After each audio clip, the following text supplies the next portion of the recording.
On va se présenter plus amplement tout à l'heure quand chacune va intervenir, hein. Donc, moi, je suis Anne-Cécile Adam, je suis chargée de mission à la SRA Nutrition des Pays de la Loire. Et nos intervenantes de l'après-midi, ça va être Anne Béraud, diététicienne, voilà, qui fait coucou, de l'association du pain sur la planche, hein. Je vais les laisser se présenter plus amplement après. Et Marie-Claire Tarot, qui est ingénieure agroalimentaire et nutritionniste de l'association Pomme Essence. Donc, nous, cet après-midi, hein, on va démarrer. Je vais vous faire une petite introduction. En quelques mots, qui est la SRAE et puis comment on en est venu à ce webinaire. Et puis ensuite, je laisserai Anne Béraud et Marie-Claire Tarot vous présenter leurs démarches respectives. Et puis, on terminera par un temps de questions, d'échange, de partage d'expériences. Voilà. En ce qui concerne le fonctionnement, hein, qui n'est pas toujours évident, donc voilà, je vous ai dit tout à l'heure, en ce qui concernait les micros et caméras à couper quand vous ne prenez pas la parole. Pour votre information, effectivement, le webinaire est enregistré. Voilà, vous avez déjà activé la discussion, hein, donc vous pouvez poser vos questions, vous manifester à ce moment-là. Et puis, au moment des questions, là, vous pouvez aussi lever la main si vous souhaitez prendre la parole, et puis sans oublier d'ouvrir votre micro, bien sûr. Anne-Cécile, je vais juste compléter, puisque Ouais. Madame Vigneron a complété sa présentation. Ah oui. Donc, je vous rappelle, elle est alimentation diététique au sein de la Fondation VE et elle accompagne les professionnels du médico-social sur les questions d'alimentation. On retrouve peu d'informations sur le handicap et la nutrition et je suis curieuse d'en apprendre davantage et de pouvoir échanger entre professionnels, découvrir des ressources, etc. Et son humeur curieuse. Merci, Madame Vigneron. Et donc, moi, je me présente juste, hein, Sabrina Le Chevalier, je dirige la SRAE Nutrition. Et voilà, je suis là cet après-midi avec vous pour gérer le chat notamment. Merci, Sabrina. Donc, voilà, on va vous parler un petit peu de ce contexte, hein, du webinaire. Donc, qui nous sommes à la SRAE Nutrition? En fait, hein, nous sommes une association employeur qui est née en janvier 2016. Hein, nous sommes une structure récente. Nous sommes financés par l'Agence régionale de santé des Pays de la Loire. Notre mission globale, hein, c'est d'animer et d'accompagner le réseau des acteurs de la nutrition de la région. Donc, nous, on fonctionne avec des adhérents à la SRAE. Donc, on est à l'heure actuelle avec plus de 800 adhérents en 2021, que ce soit des établissements de santé ou médico-sociaux, des professionnels de santé libéraux, des acteurs de la restauration collective, des associations, les collectivités locales, pour en citer que quelques-uns. On intervient sur 3 champs. La promotion de la santé en nutrition avec ses 2 versants, versant alimentation, versant activité physique. On intervient sur le surpoids et l'obésité et puis sur la dénutrition. Et donc, nous sommes une équipe de 11 salariés qui est basée à Nantes. Voilà, alors pourquoi on organise ce webinaire aujourd'hui? Qu'est-ce qui justifie, hein, en fait, que la SRAE puisse aborder ce sujet? En fait, hein, nous sommes missionnés par l'ARS sur la thématique de prévenir les troubles de la nutrition dans la population avec un handicap. On a démarré notre étude Handinut en 2017. Notre premier volet portait sur la population des enfants et adolescents. Donc, on a mené une enquête auprès des familles. Vous pouvez en voir la synthèse et puis la fiche ressource qu'on a créée sur notre site Internet. Je reparlerai tout à l'heure de notre site Internet. Alors, je vois que Madame Vinet a envoyé un message, Sabrina, sur l'IME Bordage Fontaine.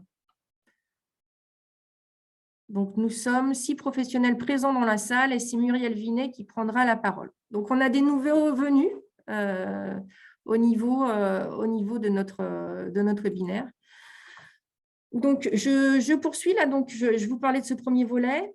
Le deuxième volet a été lancé en 2020 et là, il portait sur l'alimentation des adultes porteurs d'un handicap à leur domicile. En fait, on a choisi cette thématique suite à une enquête qui avait été menée par l'ARS en 2019 et qui concernait les attentes des établissements et services médico-sociaux accompagnant des personnes en situation de handicap dans le champ de la prévention. Et suite aux résultats de cette enquête, hein, il est apparu que l'alimentation était le premier sujet de prévention prioritaire pour les services médico-sociaux et il apparaissait en 4e position pour les établissements.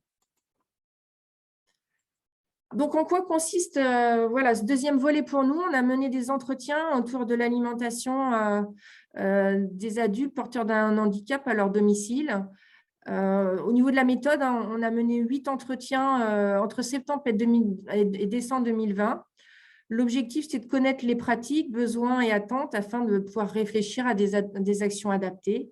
Et les profils des répondants étaient assez variés, hein, puisqu'on avait aussi bien des chargés de mission, responsables de service que des AES, CESF. Il y avait aussi une diététicienne, une infirmière, pour en citer quelques-uns. Et puis, les principaux services médico-sociaux concernés, c'était des SAVS, des SAMSA, quelques LOGIAC également. Donc, dans le cadre de ces entretiens, le profil des personnes accompagnées, il n'y avait pas vraiment un profil type. Hein. C'était des personnes avec un handicap mental ou psychique. On avait évoqué avec différents interlocuteurs des entretiens l'apparition aussi d'un handicap social, hein, de personnes fragilisées. Le panel avait entre 20 ans et 60 ans ou plus, des hommes et femmes qui vivaient seuls le plus souvent. Certains travaillaient en ESAT, en milieu ordinaire, d'autres pas. Il y avait aussi des retraités. Ils étaient autonomes pour vivre seuls et l'autonomie était variable sur l'alimentation, c'est-à-dire qu'ils pouvaient avoir besoin d'un accompagnement autour de la préparation des repas et des courses, et puis certains, non, en fait. Hein. Donc, l'alimentation, à quoi elle est associée? Pour beaucoup, c'est un réconfort au quotidien. Donc, beaucoup associé au plaisir, à la convivialité. Et puis, l'alimentation, ça peut être aussi une source de stress, notamment pour se préparer à manger ou bien, voilà, on mange vite fait, on n'a pas vraiment d'intérêt pour se faire à manger. Ce qui est apparu également, c'était que l'alimentation, c'était une thématique prioritaire, hein, comme on a pu le voir avec l'enquête de l'ARS. Il y a des problèmes récurrents de grignotage, d'équilibre alimentaire, beaucoup de plats ultra transformés, des repas peu variés, peu de légumes, les quantités, les notions de satiété pas toujours intégrées. Et puis les conséquences, hein, qui sont non négligeables, qu'on retrouve quand même assez régulièrement, c'est du surpoids, de l'obésité. Alors, il y a certains antécédents ou prédispositions, par exemple chez les trisomiques. Il y a aussi des traitements qui peuvent être un facteur. Ça peut être aussi associé à des troubles alimentaires. Donc voilà, c'était ces conséquences également qui nous paraissaient importants de voir. Nos professionnels qu'on a interrogés, quels besoins ils ont exprimés? Des besoins de personnel récurrent. Alors, c'est vrai qu'il manquait de temps pour bien accompagner les personnes en situation de handicap. Ils auraient souhaité pouvoir en faire plus pour certains. Besoin de professionnels ressources avec une certaine expertise en nutrition, avec une connaissance du handicap. Donc, il y a besoin de temps de diététicienne qui est exprimé tant en interne, hein, dans les structures, du temps en externe aussi pour de la prise en charge éventuelle en cas de problème de surpoids, notamment des usagers. Il y a eu des besoins exprimés en formation, sensibilisation des professionnels et personnes accompagnées également. Il a été question d'ateliers, aussi bien autour du goût, de l'approche sensorielle, cuisiner simplement avec petit budget. Et puis aussi beaucoup exprimé les besoins d'outils, de support adapté, de répertoire d'outils, et puis des partenariats. Donc, nous, depuis à la SRA Nutrition, qu'est-ce qu'on a fait? On a initié un certain nombre d'actions. Donc, on a créé une page ressources sur notre site, hein, que je vais vous montrer à l'instant. On a également créé un espace de partage sur Google Drive pour permettre aux professionnels de partager leur support. On a démarré un recensement des professionnels de la nutrition dans la région qui ont une expérience de prise en charge des personnes en situation de handicap. Moi, j'ai pu faire plusieurs échanges, partager des expériences avec différents professionnels, notamment certaines personnes qui sont en ligne aujourd'hui. Et puis, il y a l'organisation de ce webinaire aujourd'hui. Donc, juste vous montrer sur notre site, hein, le site de la SRA Nutrition, www.sranutrition.fr. Vous avez une rubrique dans projet qui s'appelle Handicap et Nutrition. Et dans cette rubrique Handicap et Nutrition, vous pouvez retrouver la page ressources avec des outils, des références de formation, des exemples d'actions. Et puis, pour partager vos ressources, c'est au même endroit. Vous avez également la possibilité de partager sur le Google Drive dont je vous ai parlé. Donc voilà, c'était pour vous situer un petit peu le contexte de notre webinaire. Maintenant, je vais laisser la parole à notre première intervenante, Anne Béraud. Merci. Anne, c'est Merci Anne-Cécile. Est-ce que tu peux donc arrêter de Oui, c'est partager ça, ton c'était fait. écran? Voilà. Mm. Et je partage le mien. Où est-ce qu'il est mon truc? Il doit être là. Hop. Partager. J'espère que tout le monde voit C'est ma parfait. présentation. C'est parfait, Anne. Génial. Donc, nous en sommes à l'intervention. On est à peu près dans les temps, je pense, Anne-Cécile. Oh oui. Ouais, bon, parfait.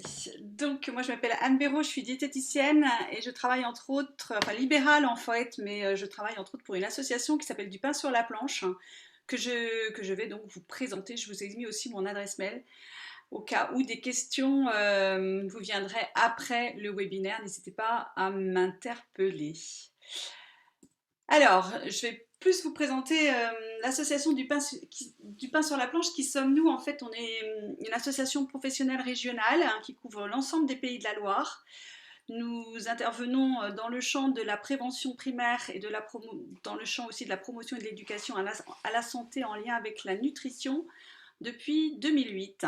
Nous sommes en fait nous avons été créés au départ à l'initiative finalement de l'ARS qui a demandé aux diététiciens de s'organiser, de pouvoir créer une entité pour pouvoir créer des projets justement dans le champ de la prévention primaire sur la nutrition. Donc aujourd'hui, on compte encore l'ARS, l'Agence régionale de santé des Pays de la Loire, comme notre principal partenaire, surtout financier, puisque nous disposons d'une subvention dans le cadre d'une convention pluriannuelle d'objectifs et de moyens qui couvre 50% de notre chiffre d'affaires. Pour le coup, ça nous permet d'avoir la possibilité d'intervenir dans des structures, à la demande des structures, pour justement mener des projets autour de la nutrition. Nos autres partenaires, c'est aussi la ville de Nantes qui nous met à disposition des locaux et puis aussi des finances. Et puis nous travaillons évidemment en étroite collaboration avec la SRAE. Nous comptons presque 40 membres actifs qui sont pour la majorité d'entre eux des diététiciens nutritionnistes, avec cette particularité d'être formés à la promotion et à l'éducation à la santé. Par ailleurs, nous travaillons aussi avec des cuisiniers formateurs et depuis quelques années avec des enseignants activités physiques adaptées, puisque évidemment, quand on parle de nutrition, on a aujourd'hui l'obligation d'aborder l'activité physique. On parle alimentation, mais obligatoirement aussi de l'activité physique. On parle toujours des apports et des dépenses. C'est extrêmement important dans les messages de faire passer aussi cette activité physique. Voilà, nous avons aussi avec nous des bénévoles et tous ces diététiciens, cuisiniers, formateurs APA sont répartis sur l'ensemble des départements. Voilà, alors comment est-ce que nous travaillons? Bien, auprès de tous les publics en fait, ça va de la petite enfance aux seniors, les plus âgés. Et puis, nous avons cependant des publics prioritaires qui sont ciblés par l'Agence régionale de santé, qui sont entre autres la petite enfance, l'enfance, la jeunesse, les populations en situation de précarité et les professionnels. Alors, dans le champ du handicap, en fait, on peut évidemment s'adresser à tous ces publics. Cependant, bien souvent, on va considérer les populations en situation de handicap comme des populations fragiles, puisqu'on sait entre autres qu'il y a souvent des difficultés en termes d'alimentation qui peuvent être liées à la pathologie, mais aussi, au handicap, mais aussi à des situations économiques, financières qui ne sont pas des plus simples. Donc voilà, ça nous permet aujourd'hui de travailler dans des ESAT, avec des ESAT pour eux, avec eux, parce que vraiment on intègre en fait un comité de pilotage quand il y a un projet. Et ensuite, on co-construit, on co-participe à la mise en place de ces projets. Donc, on travaille aussi avec des associations d'aide à domicile, on travaille avec des enfants, des IME, et voilà, tout ce genre de structures. Voilà pour l'association du pain sur la planche. Alors, je souhaitais aujourd'hui vous reparler un peu de la promotion et de la santé et de l'éducation pour la santé, puisque c'est vraiment nos savoir-faire, et il me semblait important de repartir de ces concepts, parce que tout à l'heure je vous ai entendu face à vos difficultés, effectivement, quand il s'agit de parler alimentation ou de prendre en charge du surpoids ou de l'obésité chez un individu, ce n'est pas simple et il faut vraiment remettre ça en perspective de comment est-ce qu'on peut accompagner et qu'est-ce que c'est la promotion de la santé. Alors en fait, la promotion de la santé, ce sur quoi nous allons agir, c'est vraiment un processus qui va permettre, en fait, qui va donner aux populations les moyens d'assurer un plus grand contrôle sur leur santé afin d'améliorer justement celle-ci. Alors en fait, il faut comprendre que il y a beaucoup de déterminants de santé quand on parle de prendre soin de soi, etc. Il y a beaucoup de facteurs et il y a beaucoup de façons d'agir. Si on... Enfin, j'ai bien entendu vos façons de faire, c'est assez, j'allais dire, classique. C'est vrai qu'on a tendance à vouloir agir sur l'individu, faire en sorte qu'il sache cuisiner, qu'il sache choisir ses aliments, qu'il sache lire une étiquette, qu'il sache équilibrer son assiette, etc. Mais on voit bien les limites de l'exercice. Surtout, je dirais, face à un public qui a un handicap, on ne sait jamais quelles sont finalement les capacités de la personne qu'on a en face de soi. Alors, bien souvent, les professionnels me disent « mais tu fais comme si il n'y avait pas de handicap ». Oui, mais justement, il y en a un. Alors, pour nous, c'est cette difficulté-là que nous rencontrons le plus souvent, c'est ok, on veut bien travailler sur l'équilibre alimentaire, certes, mais finalement, est-ce que la personne, elle est en capacité de comprendre ces notions ? Et ensuite, est-ce qu'elle est en capacité de les appliquer? Parce qu'on sait de toute façon que même pour un individu qui n'a pas de handicap, ces notions-là ne sont pas simples à suivre. Donc, est-ce que c'est là qu'on doit agir? Et bien justement, dans la promotion de la santé, ce qui est intéressant, c'est qu'on se dit on va pouvoir agir aussi sur les autres déterminants et voir comment on peut agir. Parce qu'il y a d'autres déterminants de santé. Effectivement, on peut agir sur l'individu, mais on voit bien que ça a ses limites. En revanche, peut-être peut-on agir sur la cellule, la famille, les parents, les proches. Qu'est-ce qu'ils peuvent, eux, apporter ?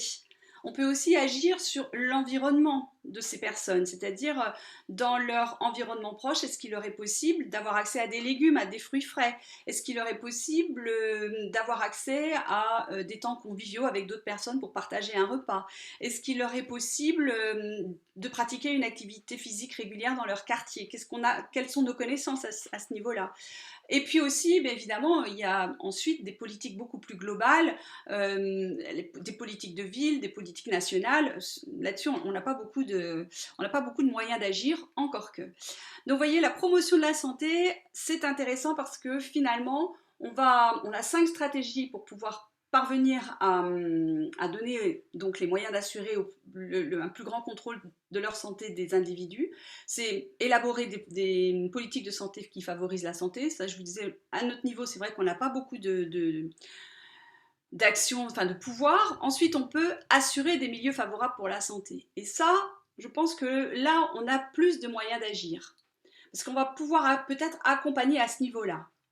Ensuite, on peut assurer des milieux favorables, bon, ça je l'ai dit, développer des aptitudes personnelles, c'est ce que l'on fait quand on se dit tiens, on va travailler sur la cuisine, on va développer de l'éveil sensoriel, on va voir avec eux comment bouger au quotidien, etc. Ça, on va développer des aptitudes personnelles. On peut aussi réorienter les services de santé. Comment sont accompagnées ces personnes que l'on accompagne justement dans un groupe. Et puis enfin, renforcer l'action communautaire. Ça, c'est aussi extrêmement intéressant de pouvoir compter sur des personnes qui ont finalement déjà réalisé un travail pour pouvoir justement accompagner leur pairs. Ça, c'est des choses aussi que nous faisons. Et puis, systématiquement, on a dans nos comités de pilotage pour les projets, on a aussi des personnes qui sont atteintes de handicap et qui sont évidemment partie prenante dans ces projets. Donc, vous voyez que la promotion de la santé, développer les attitudes personnelles, c'est une chose, mais ça ne s'arrête pas là. Et bien souvent, il faut justement sortir de ces actions où on va aller tout de suite, enfin on va s'adresser immédiatement aux individus. Il faut vraiment prendre de la hauteur et pouvoir se dire, ok, mais dans l'environnement, qu'est-ce qu'on peut faire? Comment peut-on aussi agir? Ça, c'est vraiment, je pense, des réflexions qui sont intéressantes à mener, y compris avec les professionnels qui encadrent, qui accompagnent les personnes atteintes de handicap. Voilà Ouais, pour la promotion de la santé. Cela n'empêche pas que nous faisons aussi de l'éducation pour la santé. Et donc là, on va vraiment travailler avec les publics. Alors, l'éducation pour la santé, on la conçoit comme étant non pas un... Attends, Anne, s'il te plaît, 2 oui, secondes. Madame Vinet dit qu'elle n'entend plus. Est-ce ah, que c'est valable pour les autres participants? Ou est-ce que vous entendez? Marie-Claire, est-ce que tu entends? C'est Moi, bon pour vous? Moi, j'entends. Oui, Moi, moi j'entends aussi. Chantal, j'entends. Hein. Ah bon, très bien. Bon, c'est peut-être qu'il y a une déconnexion de votre côté, Madame Vinet. Excuse-moi, Anne, tu peux reprendre. bah, je t'en prie. C'est mieux si on m'entend, effectivement. Bah oui. Donc, je disais, qu'est-ce que l'éducation à la santé? Comment est-ce qu'on la conçoit? Alors, l'éducation à la santé, ce n'est pas uniquement informer ou transmettre des savoirs. C'est plus que ça. Enfin, en tout cas, ça a un objectif très noble qui est en fait de conduire l'autre, de conduire les individus avec lesquels on travaille vers l'autonomie. Et on entend par autonomie non pas l'indépendance, mais vraiment cette liberté de pouvoir faire ses propres choix. C'est-à-dire qu'on ne va pas conduire un individu on ne va pas éduquer un individu pour qu'il ait une alimentation nickel qui réponde exactement aux recommandations du ministère de la Santé. C'est pas ça que l'on souhaite. C'est vraiment avoir en face de soi un individu qui puisse se dire, ok, j'ai fait ce choix-là en toute connaissance de cause. Est-ce qu'il est pertinent pour ma santé ou pas? Je le sais, mais c'est comme ça que j'ai envie de conduire ma vie. Et c'est toute la difficulté aussi quand on agit, quand on intervient en éducation pour la santé, c'est finalement, souvent on est appelé, surtout dans les structures qui accueillent des personnes en situation de handicap, on dit, en nous faisant remarquer qu'il y a un fort taux de surpoids ou d'obésité. Et le souhait des professionnels, c'est de dire, il faut vraiment qu'on réussisse à s'améliorer à ce niveau-là. Mais finalement, allons rencontrer ces personnes pour savoir quelles sont leurs attentes. Les professionnels, souvent, identifient parfaitement un besoin. Mais finalement, quelles sont les attentes des individus qui sont concernés? Et ça, c'est vraiment la première chose à interroger, la première chose à questionner quand on prend en charge un groupe, quel qu'il soit d'ailleurs, hein, quand on prend en charge un groupe et qu'on veut parler alimentation avec ce groupe. Quelles sont vos attentes? Qu'est-ce que vous souhaitez, vous, apprendre? Qu'est-ce que vous souhaitez changer? Qu'est-ce que vous voulez comme résultat? Parce que les professionnels, ok, elles ont identifié des besoins, mais est-ce qu'il n'y a pas des choses plus urgentes, par exemple, pour les participants? Est-ce que pour eux, l'alimentation n'est pas finalement un sujet qui est important à leurs yeux? Donc c'est pour ça, ou alors peut-être que l'alimentation est importante, mais que le surpoids et l'obésité, finalement, n'est pas, eux, dans leurs préoccupations. Donc c'est pour ça que quand on parle d'éducation pour la santé, on le fait toujours pour un public dont on connaît précisément les attentes. Voilà, ça c'est aussi une chose à vraiment retenir. Alors il existe plein de techniques, d'animation, d'outils dont on se sert pour pouvoir justement questionner les attentes. Je reprenais aussi un petit texte de la Charte d'Ottawa qui disait que l'éducation pour la santé implique une forme positive de communication conçue pour améliorer les savoirs, les savoir-être et les savoir-faire. Donc on va vraiment travailler sur ces 3 aspects-là. Puis aujourd'hui, il y a les pouvoir-faire aussi qui sont extrêmement importants et que nous travaillons. Parce que c'est pas le tout de dire, ok, on va faire de la cuisine avec un groupe. Mais finalement, quand on est dans un groupe et qu'on fait de la cuisine, c'est relativement facile. Les personnes, en général, se débrouillent bien, sont contentes d'être ensemble, de pouvoir faire à manger, de partager un repas. Mais quand il s'agit de refaire pour soi, dans son studio, le soir, qu'on va travailler pour une seule personne, qu'on ne saura pas décliner une recette pour 6, pour la décliner pour 2 ou pour une personne, etc. Et puis on n'a peut-être pas le matériel, c'est pas pareil. Eh bien, effectivement, il faut vraiment toujours tenir compte du pouvoir-faire.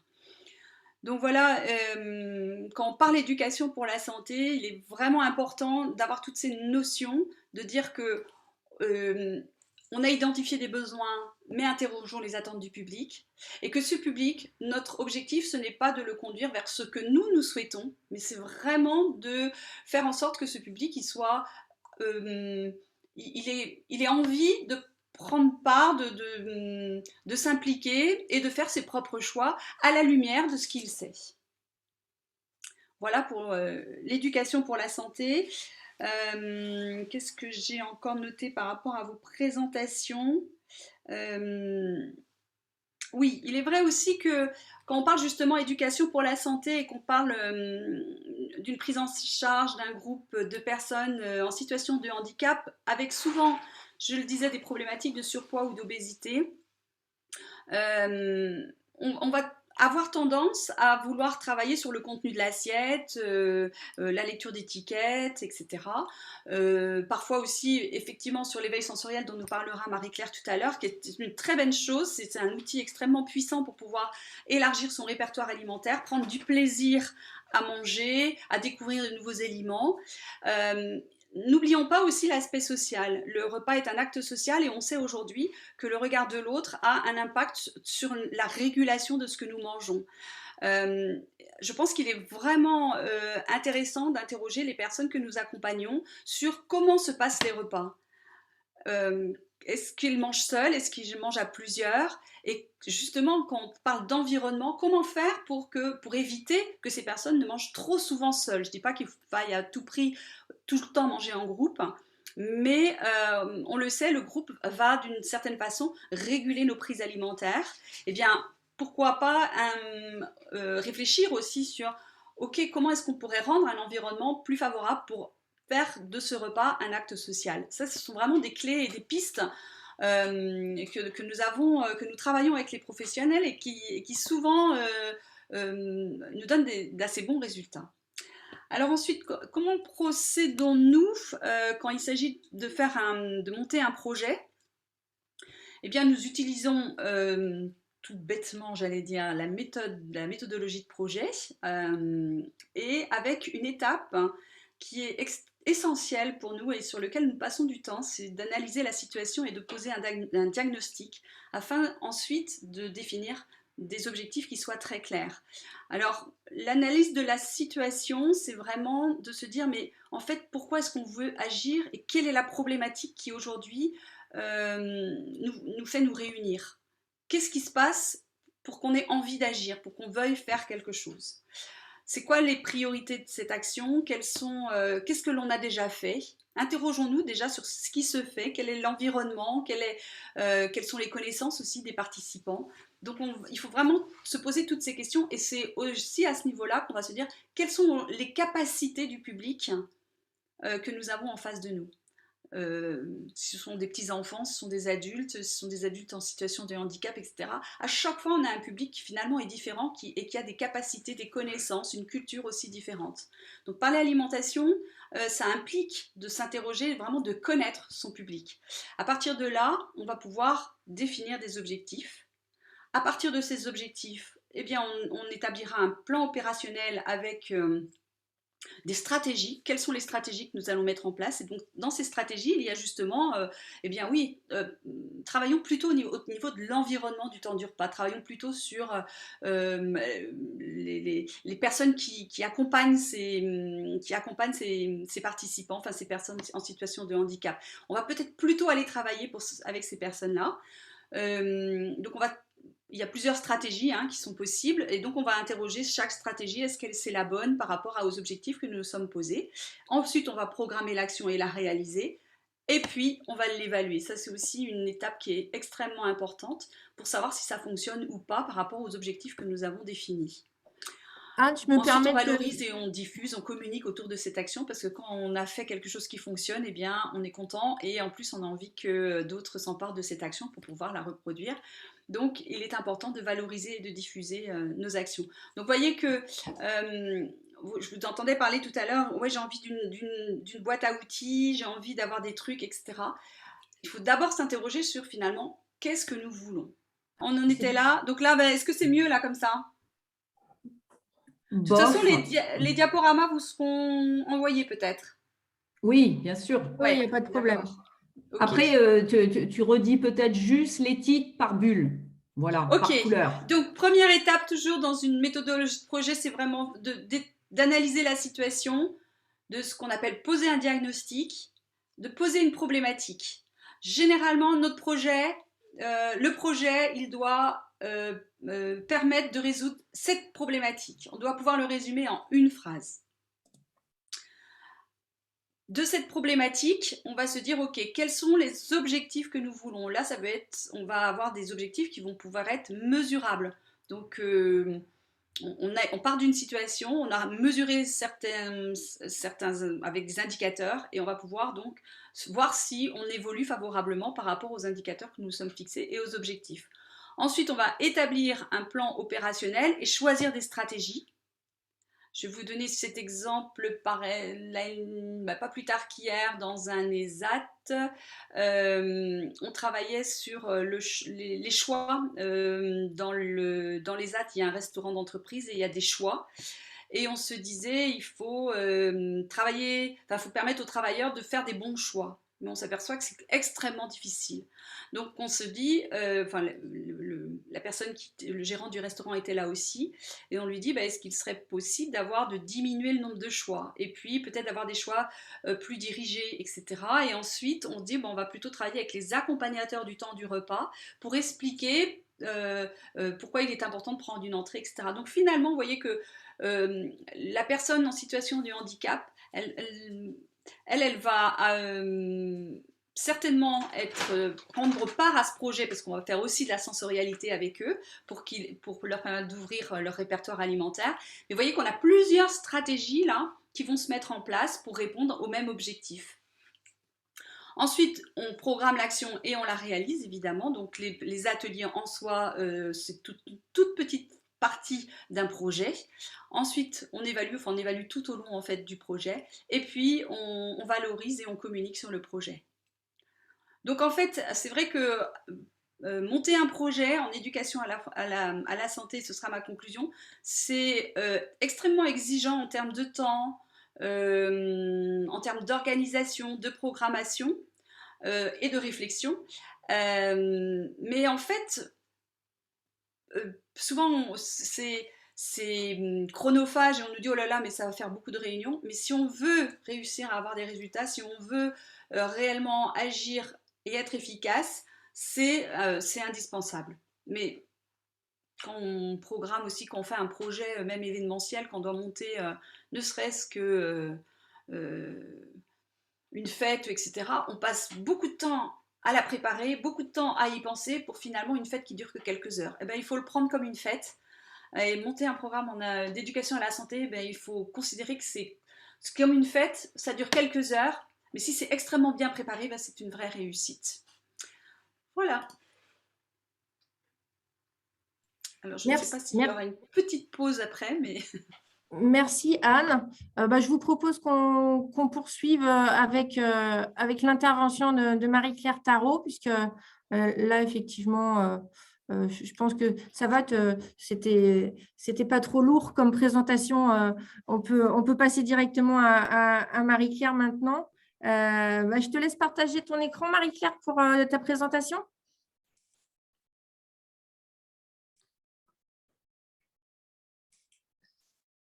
Est-ce que ça marche? Je voulais mettre le diaporama. Non, ça ne marche pas? Si, on voit ton écran. Oui, mais vous ne voyez pas le diaporama comme je voulais vous le mettre. On voit tes commentaires dessous. Oui, voilà. Tu n'es pas en plein écran. Ouais, non, mais mes diaporamas tout seul. Voilà. À partir du début. Voilà, impec. Voilà, merci. Super. Merci beaucoup, Marie-Claire. On t'écoute.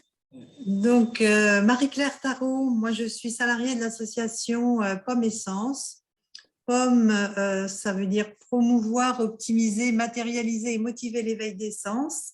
Et c'est une association qui a été créée il y a maintenant 20 ans et qui a pour but de donner du sens à l'alimentation avec deux volets particuliers.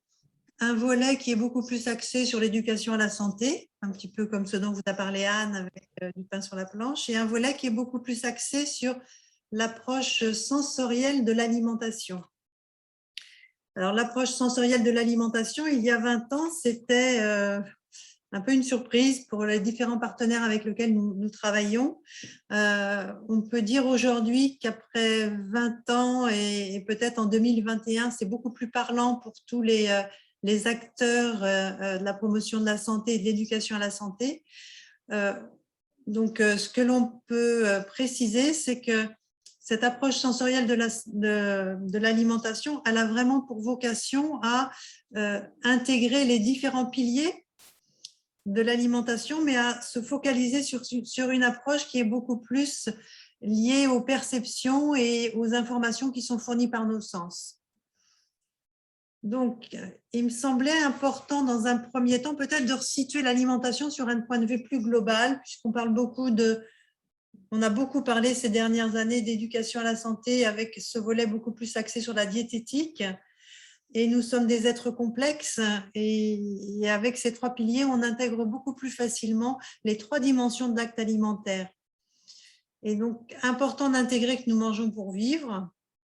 Et donc, ça, c'est se nourrir.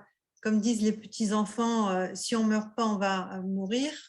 Donc, nous mangeons également pour le plaisir et les 5 sens. Ça fonctionne, le plaisir avec les 5 sens. Et je reprends un petit peu les informations que nous a données Anne-Cécile tout à l'heure, parce qu'il y a vraiment pour moi une définition du plaisir que l'on peut avoir à s'alimenter.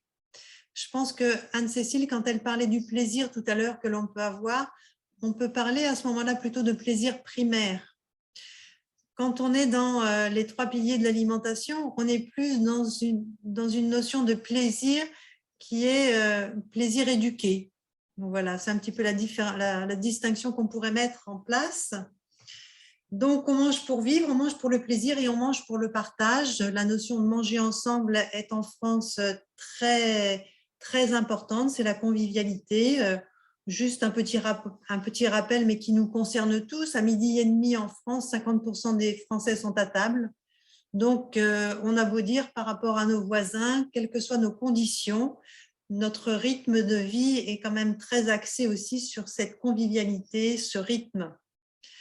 Donc voilà, donc ces 3 piliers sont indissociables et quel que soit je dirais, le profil des mangeurs, qu'on soit enfant, qu'on soit, je dirais, adulte, personne âgée ou personne avec un handicap, eh bien, ces 3 piliers sont toujours très présents.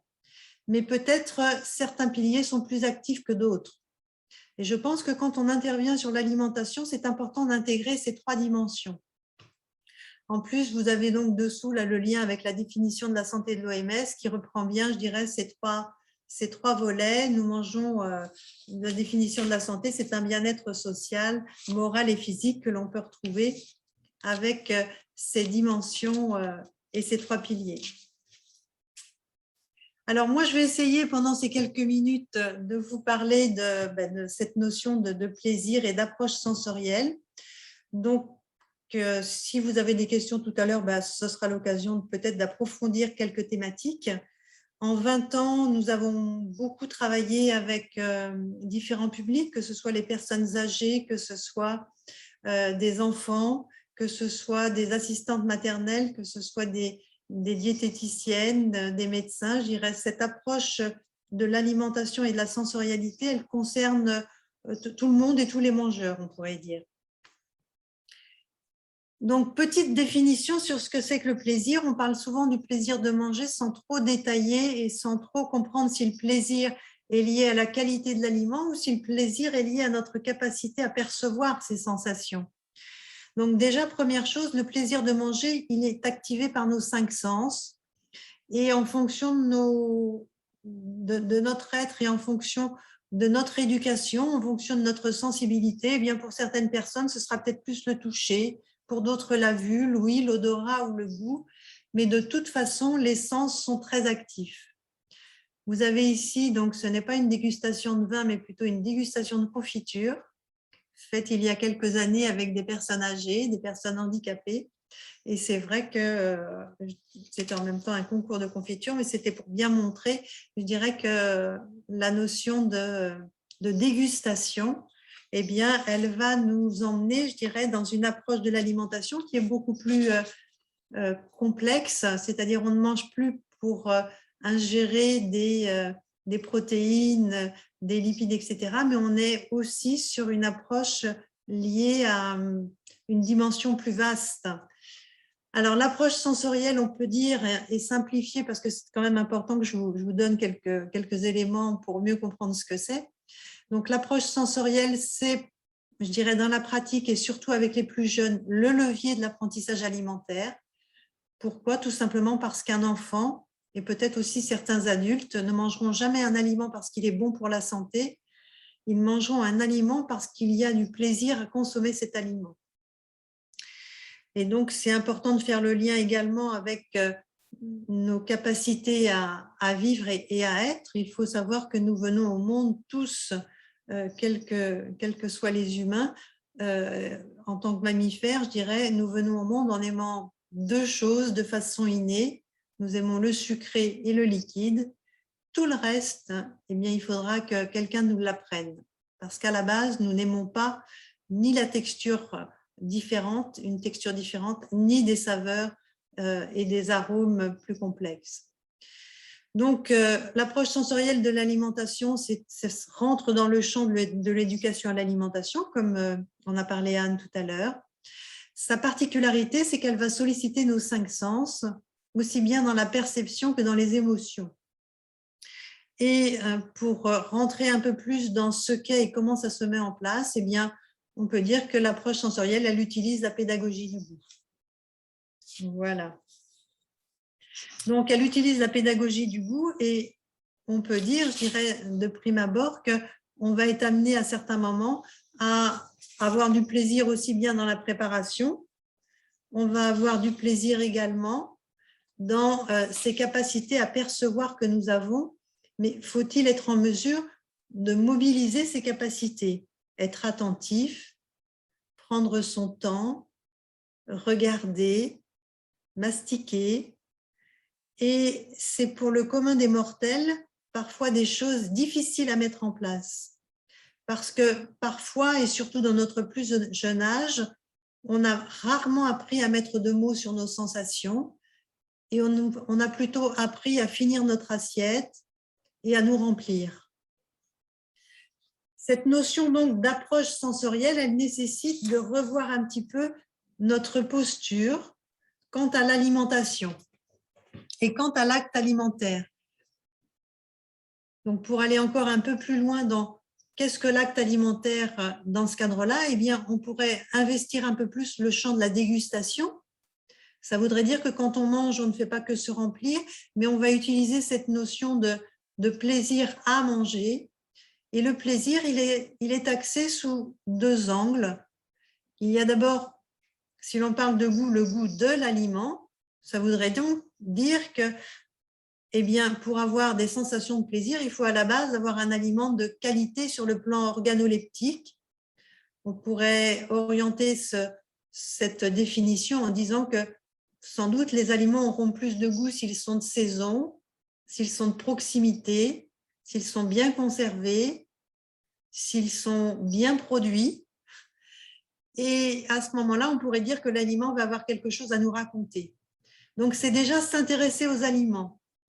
Et puis, c'est aussi le goût pour un aliment, c'est-à-dire que là, on va s'intéresser au mangeur, quel qu'il soit, que ce soit un éducateur, accompagnateur de groupe ou que ce soit une personne avec un handicap. C'est-à-dire, est-ce que moi, en tant que mangeur, je suis en mesure de percevoir les sensations qu'ils viennent de cet aliment? Ou est-ce que je suis trop concentrée sur mes problèmes de travail? Ou est-ce que je suis trop concentrée sur la télévision, les écrans, les portables, etc. Donc, c'est ma capacité à percevoir, une capacité personnelle disponible pour chacun d'entre nous, mais qui n'a pas toujours été, on va dire, mobilisée, active. Juste pour la petite histoire, je rappelle que quand je faisais des conférences, il y a à peu près une vingtaine d'années. Et au début, je faisais des conférences en disant on va faire une conférence sur le goût. Et les gens me disaient mais qu'est-ce que vous allez nous apprendre sur le goût puisque le goût, on l'a déjà. Et je pense que c'est le point fort de l'approche sensorielle, c'est d'aller investir des capacités présentes chez chacun d'entre nous, mais qui sont un peu, je pourrais dire, en dormance. Voilà. Donc, les conditions, donc on pourra rentrer un peu plus dans le détail, mais là, je ne sais même pas depuis combien de temps je parle, donc je vais poursuivre mon propos. Tu as encore du temps, Marie-Claire, ne t'inquiète pas. Il reste combien de temps? Il te reste 10 minutes. Ah, très bien, merci. Je t'en prie. Donc, cette notion de sensorialité, elle nécessite de travailler sur le corps et c'est pour nous occidentaux quelque chose qui, pour l'instant, je dirais, est en train de s'éveiller.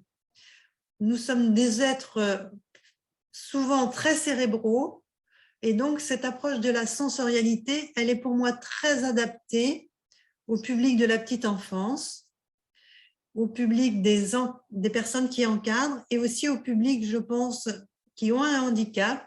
On le verra tout à l'heure par rapport aux différentes expériences que j'ai pu faire avec des groupes. Pour revenir à cette diapo sur la dégustation, les conditions nécessaires, c'est donc se poser, être présent et être à l'écoute de ses sensations. Ça veut donc dire être en capacité à développer cette manière d'être. C'est être concentré en confiance et puis c'est aussi développer le verbe, oser donner et mettre des mots sur ses émotions, sur ses sensations et découvrir un peu plus qui je suis et faire part de mon individualité. Donc, travailler sur la sensorialité, ça nécessite une posture et c'est là que, pour moi, c'est essentiel, surtout en tant qu'encadrant de groupe ou encadrant de personnes avec un handicap. C'est-à-dire qu'il y a un maître mot à travailler sur la sensorialité, surtout dans l'alimentation, c'est la bienveillance. La bienveillance qui fait que personne ne pourra venir vérifier dans ma bouche si je vous dis que tel aliment est sucré ou salé. Personne ne pourra venir vérifier. Donc, si moi je l'exprime, eh bien, c'est bon à entendre et bon à exprimer. Alors, en précisant un peu plus donc, de quoi je parle quand je parle des activités que nous avons effectuées avec Pomme Essence sur le handicap, eh bien, il y a là 2 interventions. Il y en a une troisième que j'avais mis de côté et que j'ai oublié d'écrire. Et je vais commencer par celle-ci.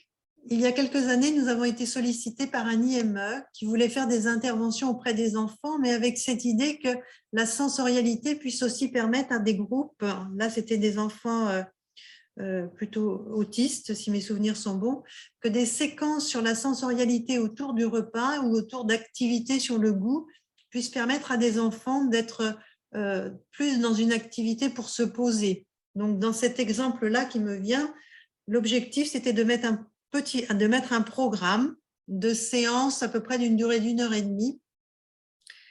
Et ce programme de 4 à 5 séances d'une durée d'1 heure et demie permettait à la fois de découvrir des aliments sous toutes leurs formes et également de permettre à des enfants, puisque là c'était des enfants et des ados, de découvrir leur potentiel à ressentir et à mettre des mots. Voilà, donc ça c'est un exemple qui a été fait. Autre exemple, donc c'est celui qui est écrit là sur la diapo, c'est des interventions adaptées auprès d'enfants et d'adolescents. Là, il s'agissait de malentendants. Pour préciser les choses, ce sont les classes du goût. Il y a eu des séquences d'1 heure et demie faites sur 8 interventions d'1 heure et demie. Et là, je dois dire que ma surprise à moi avec un public de malentendants, c'était de découvrir que pour eux, il n'y avait qu'une seule sensation au contact des aliments, c'était, et ils faisaient souvent ce petit signe-là au coin des lèvres, c'était que tous les aliments étaient sucrés.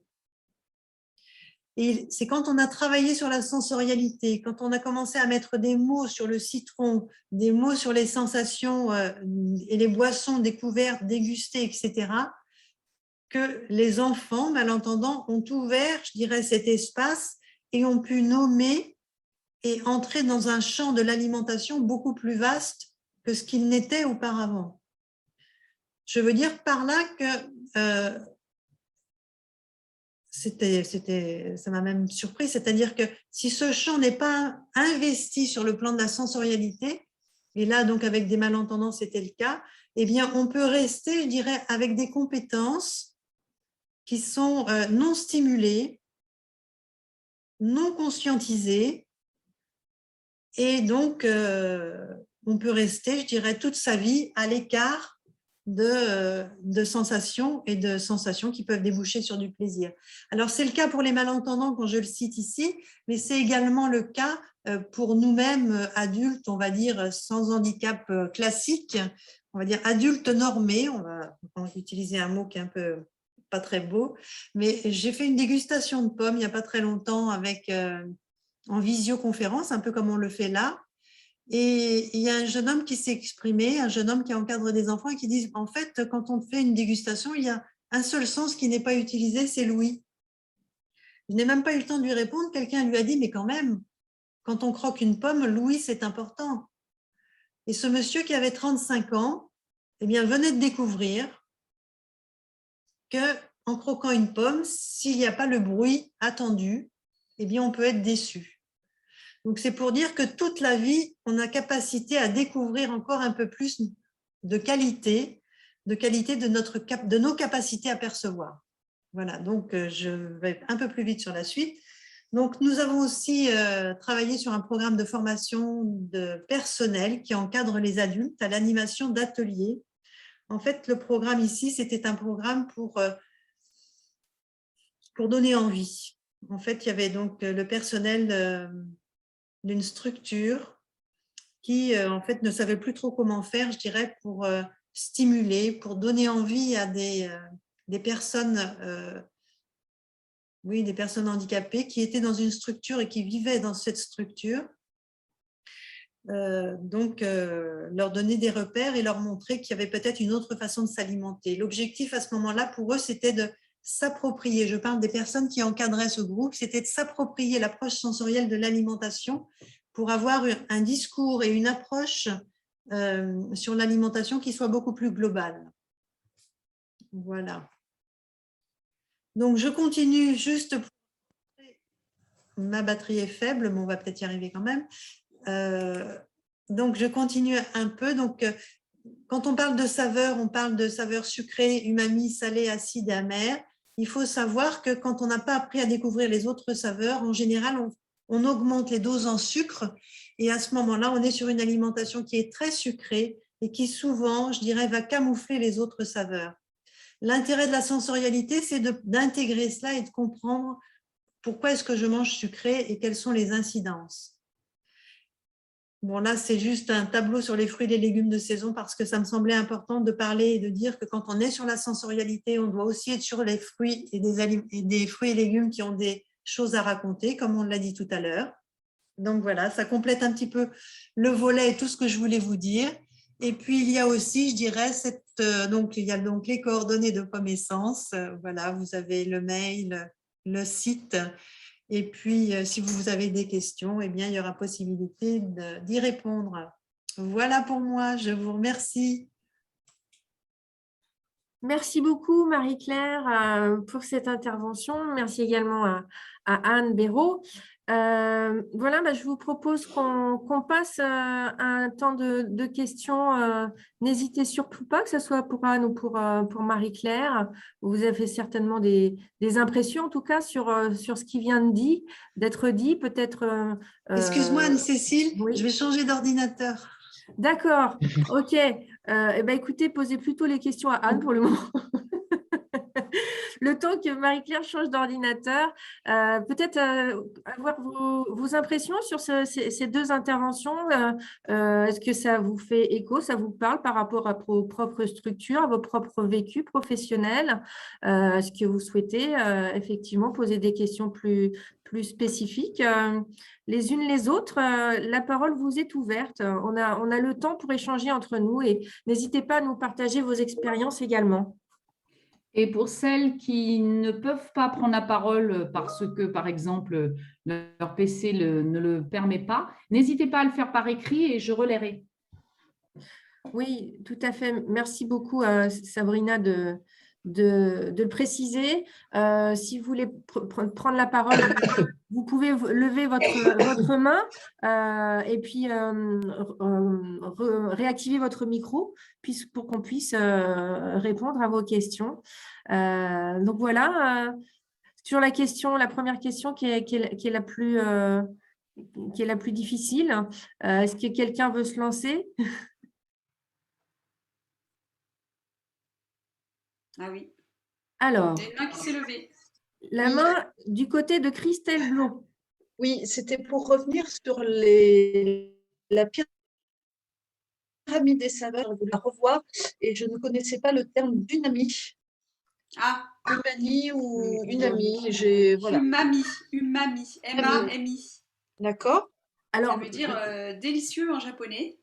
d'accord. C'est une saveur qui a été mise en évidence il y a assez peu de temps, donc c'est normal qu'elle ne soit pas encore très connue. Enfin, ça date de 1991, c'est-à-dire il y a pile 30 ans, cependant.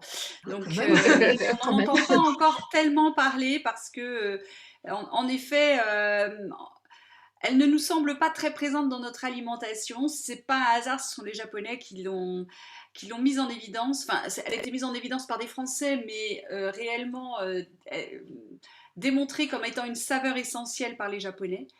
Parce qu'elle est très présente dans la cuisine japonaise, mais en fait, elle est aussi extrêmement présente dans toutes les... Enfin, on peut la détecter en tant qu'individu, puisque en fait, le lait maternel est très très riche en cette saveur umami.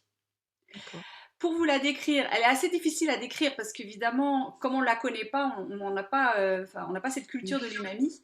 Cependant, si je vous dis que un fromage très affiné, comme par exemple un comté 24-36 mois, contient de l'umami, peut-être que ça va vous aider. Ce n'est ni salé ni sucré, c'est un petit peu entre les deux. Il y a une légère saveur de sucré dans l'umami. On peut aussi retrouver cette saveur dans des tomates très mûres. On peut aussi retrouver cette saveur dans des bouillons de viande, dans les sauces comme la sauce soja, etc. On retrouve ces saveurs-là. Voilà, ça c'est la saveur umami. Elle n'est pas simple, hein. Mais elle vient assez vite. En fait, l'enfant la découvre assez vite après la saveur sucrée, parce qu'en fait, elle est elle n'est pas mi-sucre, mi-sel, mais voilà, il y a du sucre il y a un peu du sucre et un peu du sel dans cette saveur. D'accord. Donc, umami. Merci. Merci pour cette question. Alors, est-ce que Marie-Claire Tarot est de retour, effectivement. Donc, Marie-Claire, j'ai répondu pour toi sur l'umami. Alors, l'umami. Je peux peut-être juste rajouter, l'umami est très appréciée parce qu'en fait, c'est lié à la dégradation d'une protéine et elle est très présente dans le lait maternel. Voilà, ouais, c'est ce que j'ai disais tout à l'heure. Très bien. Et il y a plusieurs peptides, hein, enfin, c'est des formes de protéines. Et entre autres le glutamate, dont on a beaucoup entendu parler, vous savez, dans les restaurants japonais où on mettait du glutamate, on pensait que c'était en fait une protéine allergie qui provoquait des allergies. En fait, pas du tout. Le glutamate, c'est en fait, ça donne ce goût de l'umami. D'autres questions, peut-être par rapport à ce qui a été dit, est-ce que vous voyez un lien possible entre une approche globale, hein, dans un projet avec les professionnels, les personnes en situation de handicap, ou un accompagnement autour de l'approche sensorielle? Est-ce qu'il y a des choses là qui vous paraissent pour être cohérente dans vos univers professionnels? Madame Lomley a levé la main. Moi, D'accord, allez-y. J'ai beaucoup souri à votre intervention, Marie-Claire, et particulièrement quand vous avez nommé le fait qu'on a été plus habitué à finir nos assiettes qu'à vraiment déguster. Et ça me fait écho, forcément, mais et je me dis que vraisemblablement, dans les accompagnements que l'on peut faire, c'est vraiment une dimension à prendre en compte. Autant j'ai été sensible à l'aspect très sensoriel pour avoir travaillé avec des enfants autistes, et l'alimentation avec des enfants autistes, c'est un grand moment. Là, votre intervention me fait rappeler que c'est quelque chose que j'ai développé pendant que je travaille avec les enfants autistes, que j'ai un peu mis de côté depuis que je retravaille avec les adultes. Ah. Parce que nous sommes tous des êtres sensoriels. Complètement. Ouais.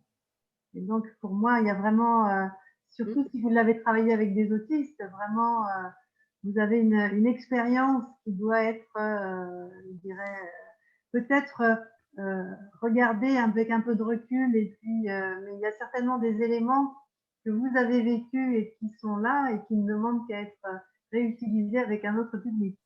Complètement, mais ça m'a vraiment fait écho là du coup. Merci. Madame Vigneron veut prendre la parole. Oui. Allez-y, on vous entend. Ah, super. Bon, je m'excuse pour tout.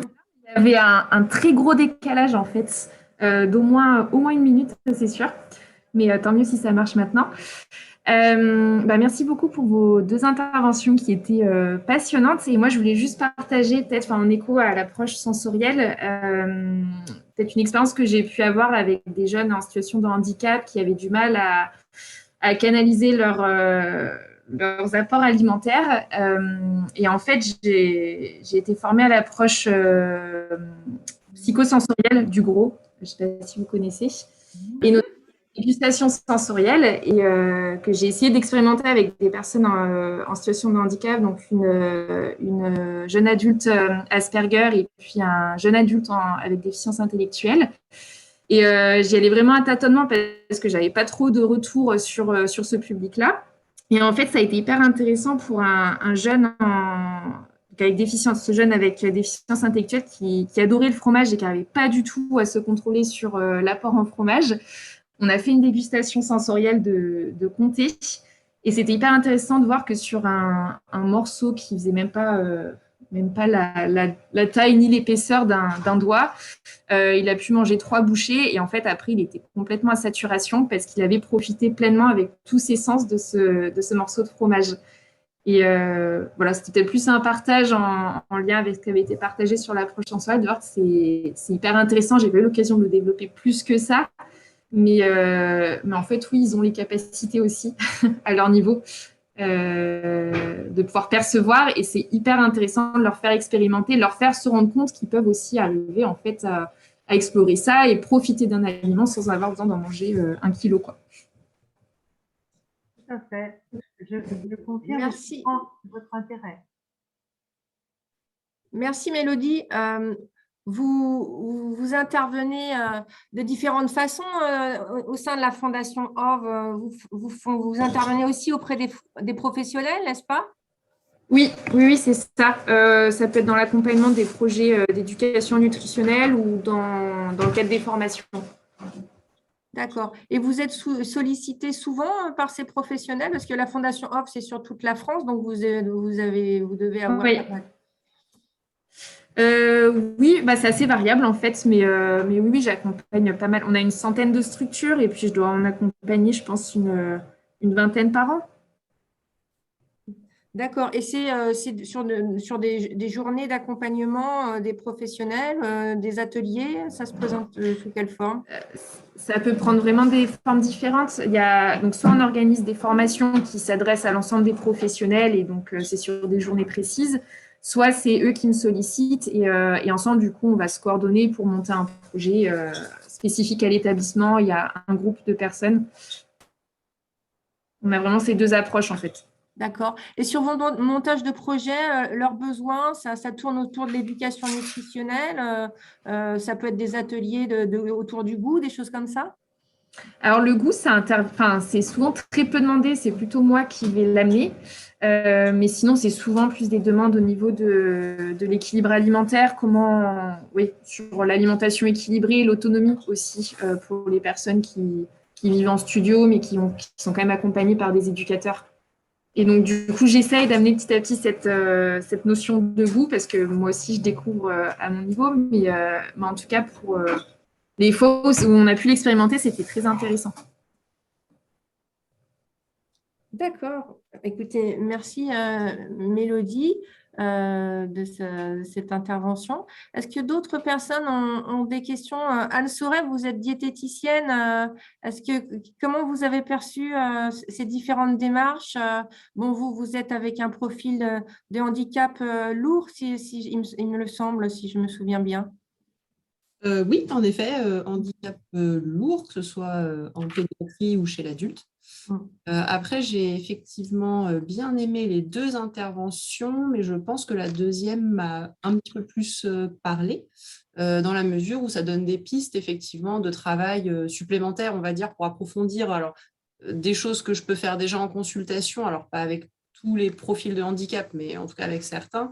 Et effectivement, être à l'écoute de sensations alimentaires, etc., c'est des choses que je fais déjà, mais ça peut peut-être permettre effectivement de l'approfondir un peu plus.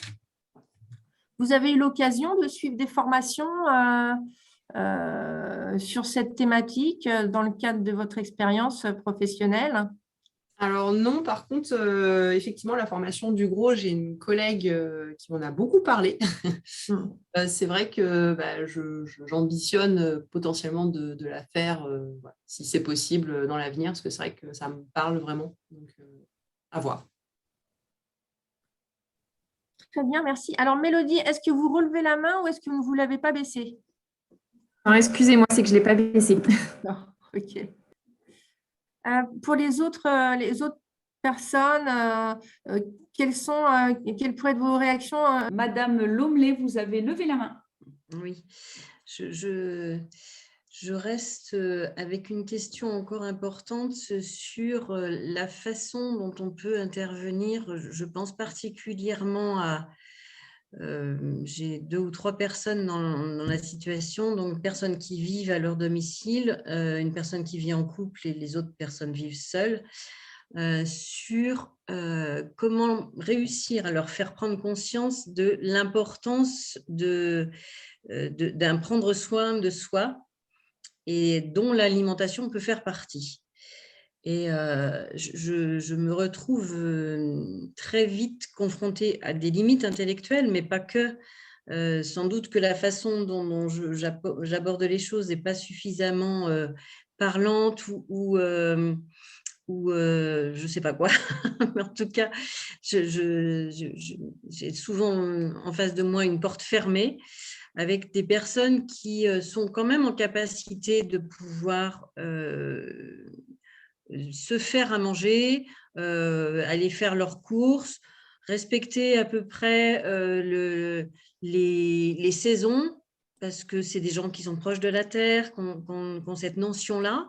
Donc, mais qui, pour autant, font un blocage total sur le fait de pouvoir peut-être modifier un petit peu quelque chose. Quand vous disiez, Madame Béraud, essayer de travailler sur l'environnement, c'est ce qu'on essaie, mais quand ce sont des personnes qui vivent soit seules, soit en couple, du coup, c'est très difficile. Enfin, j'ai pas de porte d'accès pour l'instant.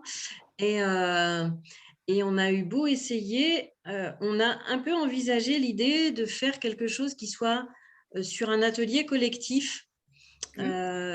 Penser à un atelier collectif pour ces personnes-là avec quelqu'un d'extérieur qui interviendrait. C'est une approche qui est intéressante. Effectivement, le collectif peut faire émerger des réflexions sur lesquelles on n'avait jamais été amené à réfléchir. Enfin, entre autres, prendre soin de soi.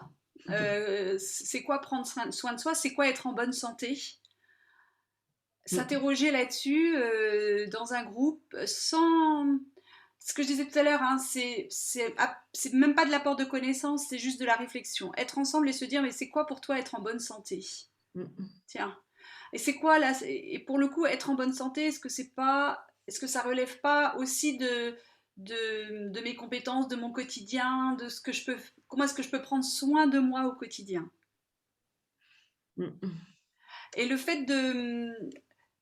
Parce que, enfin, nous, souvent avec des groupes, on sent que les personnes au départ, elles ont un peu peur de se confier. Parler alimentation, cela ne va pas de soi, hein. C'est une part intime de soi, mais comme l'hygiène, comme beaucoup de sujets, quand on parle de soi, on n'est pas toujours très à l'aise. Et donc, pour pouvoir parler alimentation, c'est vrai qu'on utilise beaucoup des brise-glaces au départ, il faut faire groupe, il faut vraiment se sentir à l'aise dans le groupe, être en confiance et avoir en face de soi des professionnels qui ne porteront pas de jugement et qui sont là vraiment pour accompagner la réflexion. Il n'y a pas de bonne réponse en fait. Chacun a sa propre sensation sur c'est quoi être en bonne santé finalement. Ouais. Mais le fait d'y penser, déjà on se dit tiens, effectivement, est-ce que moi je suis en bonne santé? Et qu'est-ce que je pourrais faire pour être en bonne santé? Parce qu'être en bonne santé, c'est sacrément important pour le futur. Enfin, dans notre quotidien aussi, mais ce n'est pas une fin en soi. Être en bonne santé, ça va me permettre de vivre ma vie, etc. Donc, c'est amener toute cette réflexion. Oui, et là, les personnes auxquelles je pense, c'est des personnes qui sont à la retraite et qui ont un peu perdu de lien social. Et oui. Et donc, du regard des autres et de la confrontation aux autres. Et c'est complexe parce que réussir à les ramener vers un peu de collectif, mais pas trop parce que bon, le Covid ne nous a pas aidés, on est bien d'accord. Mais il n'y a pas que. Il n'y a pas que. Et c'est sans doute un mixte aussi sur l'aspect sensoriel qu'il faudrait sans doute plus développer. Pour justement faire le pas de côté. Enfin, je repense à ça sur le fait que là, le sensoriel pourrait peut-être nous permettre d'être la variable d'ajustement, j'ai envie de dire, là, qui va nous permettre de poser son regard différemment. Ça peut permettre de créer le groupe, effectivement, de se dire, tiens, on va créer un groupe pour découvrir des aliments qu'on n'a pas l'habitude de manger. Qu'est-ce que vous avez vu comme légumes dernièrement que vous n'avez pas osé acheter, que vous n'avez pas osé goûter? Est-ce que ça vous intéresserait d'aller vers ça? Vous savez, on est toujours sur les attentes et les besoins, hein. Oui. Si votre public n'a pas d'attente, ça va être difficile de l'accrocher. Vous pouvez créer justement cette accroche pour pouvoir les emmener là où vous voulez aller. Il y a deux choses qui peuvent être utilisées dans ce que vous exprimez, Madame Lomley. Je pense qu'il y a la notion du groupe, et la notion du groupe, elle peut faire ressortir que nous n'avons pas tous les mêmes sensations. Oui. Donc, en travaillant sur la sensorialité dans un atelier ou dans une formation, mais les formations sont plus à l'intention des personnes qui encadrent ces publics-là, mais en travaillant sur des ateliers avec des personnes, des petits ateliers par exemple d'1 heure, 1 heure et demie, ça peut permettre que chacun découvre que son individualité à part entière et sa capacité ça permet de toucher des possibles, à stimuler, à découvrir. Donc, ça peut être des leviers intéressants, je trouve, sur le plan de la sensorialité. Ouais, oui,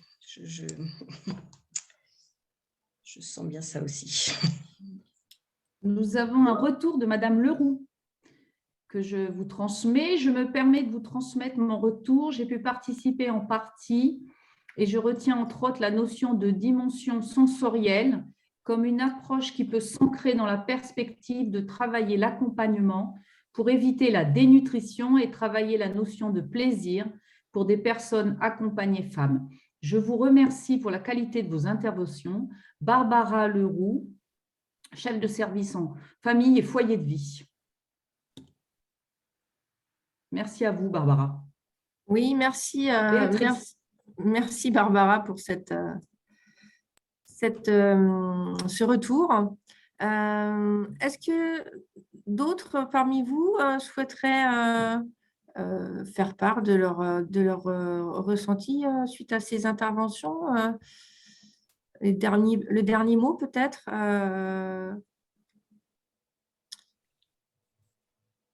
Bon, bah, écoutez, je pense que s'il n'y a pas d'autres questions, on va pouvoir conclure nos échanges et ce webinaire. Écoutez, déjà, merci à toutes d'avoir pris ce temps avec nous pour échanger sur ce sujet. Comme j'ai pu le mettre dans le chat, voilà, vous pouvez notamment, vous aurez les présentations de Anne Béraud et Marie-Claire Thérault, enfin l'ensemble de la présentation.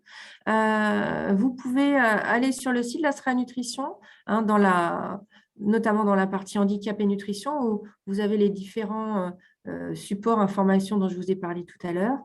En ce qui concerne les deux intervenantes, vous avez leurs coordonnées dans les diaporamas.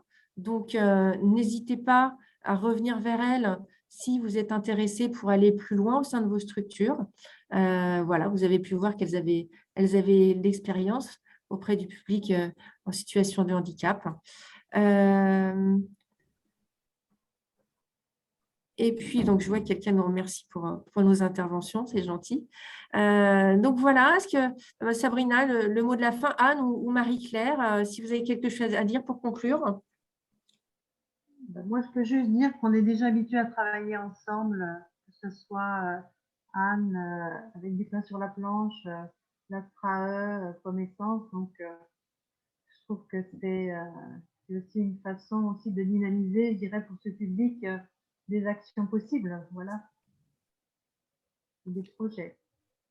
Alors moi, juste peut-être pour préciser, c'est un sujet dans lequel on s'investit depuis finalement pas tant de temps que ça, mais l'Astrea Nutrition est très heureuse de pouvoir voilà, faire avancer les choses sur le sujet de l'alimentation et du handicap. C'était en tout cas pour moi le mot de la fin. Je ne sais pas si Sabrina, tu ferais ajouter quelque chose. Si, je voulais juste dire merci en tous les cas à toutes pour votre participation, vos propositions, vos remarques.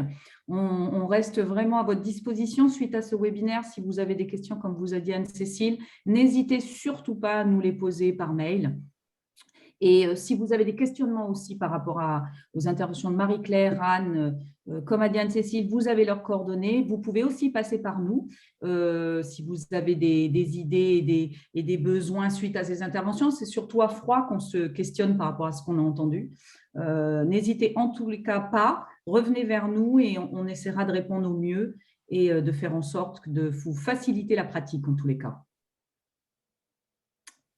Bonne fin de journée à vous et au plaisir de vous retrouver sur d'autres temps.